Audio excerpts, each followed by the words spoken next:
Because the impact of federal immigration policy on localities has been under such consistent discussion in recent months, I do want to say a few words about this.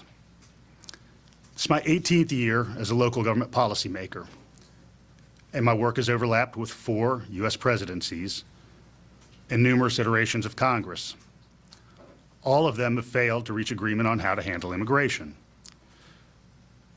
We had Ronald Reagan and George H.W. Bush in the White House, and Tip O'Neill and Ted Kennedy in Congress the last time this was meaningfully addressed in Washington, D.C.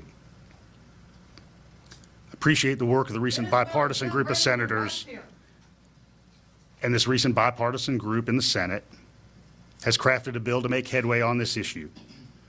While no legislation is perfect, this would be a step forward, and I urge Congress and the White House to act now and demonstrate a willingness to continue to work on complementary legislation in the future. My time in office has demonstrated that if your approach to legislation is all or nothing, you're going to get nothing every single time. Both current U.S. residents and prospective immigrants benefit from a consistent and stable approach with adequate funding attached to it, and that is what our nation needs. If our approach to immigration is thought to change from day to day or month to month, desperate people fleeing war, famine, unstable governments, and drug cartels are willing to roll the dice and undertake a journey to the United States.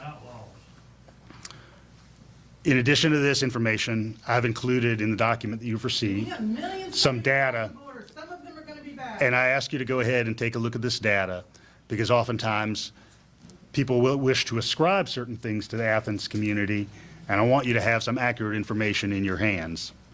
And so among the things in the document that you see is both our population trajectory over the last 30 years, as well as our murders per year, every year from 1992 to 2023. You'll see our murders have been on a downward trajectory, even though we've been adding typically 1,000 people to the Athens-Clarke County community every year during this time period.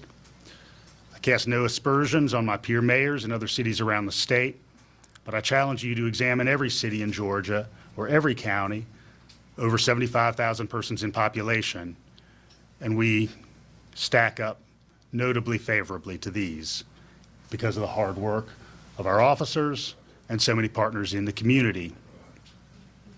Because oftentimes folks notice through the lens of a college-centered community, I've also included some information indicating where we are relative to those other SEC communities throughout the nation and the region. You'll note that we tend to be toward the middle or the bottom of the pack. Overall, a place like Baton Rouge has about twice the crime rate, and a place like Auburn or College Station is about 1.5 times less.